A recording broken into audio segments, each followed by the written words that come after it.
ফ্রিজে মাছের মাথা রাখা ছিল, ভেজে রাখা ছিল।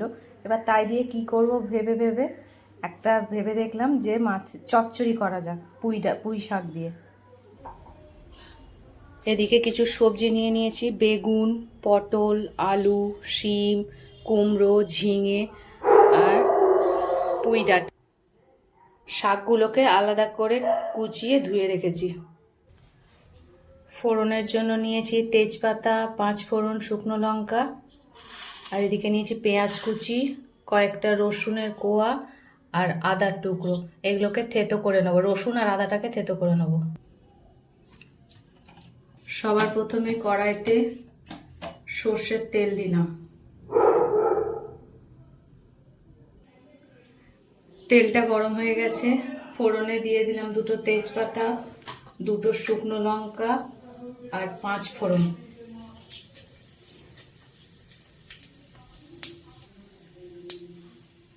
ফোড়ন ভাজা হয়ে গেছে, এবার দিয়ে দেব পেঁয়াজ কুচি।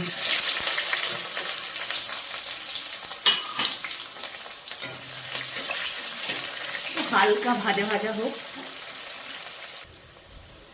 পেঁয়াজ ভাজা ভাজা হয়ে গেছে, খুব বেশি লাল করিনি। এবার থেতো করে রাখা আদা রসুন দিয়ে দেবো,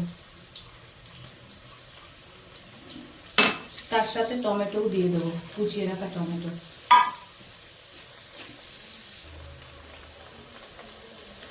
নুন দিয়ে দেবো পরিমাণ মতো,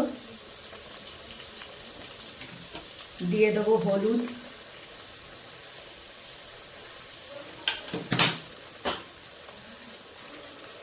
দিয়ে দেবো লঙ্কা গুঁড়ো। লঙ্কা গুঁড়োটা যে যেমন ঝাল খায় সেই অনুযায়ী দেবে।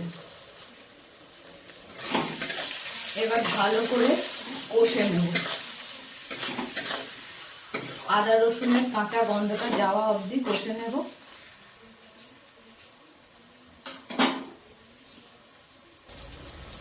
মশলা কষা হয়ে গেছে, এবার সবজিগুলো দিয়ে দেবো।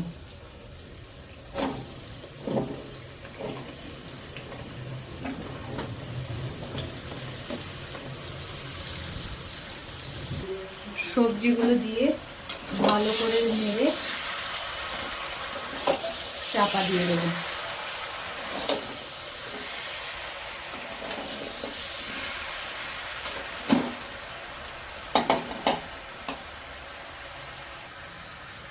চাপা দিয়ে দিলাম।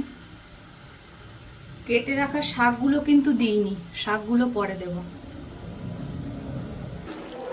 তরকারি বেশ খানিকটা কমে গেছে, এবার পুঁই শাকগুলো দিয়ে দেবো।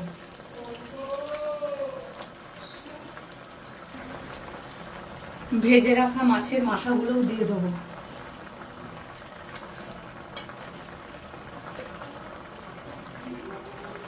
এবার চাপা দিয়ে দেবো।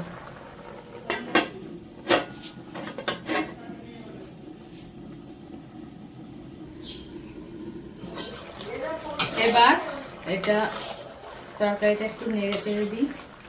বেশ খানিকটা জল বেরিয়েছে,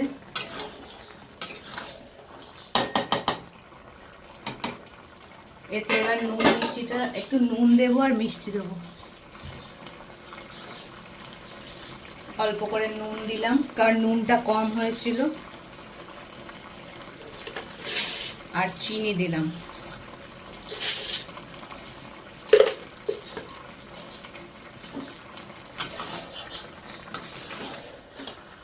সবজিগুলো সেদ্ধ হয়ে গেছে,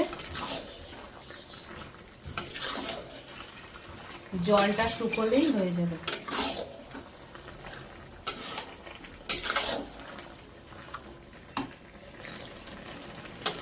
চাপা আর দেবো না, এমনি রান্নাটা করবো।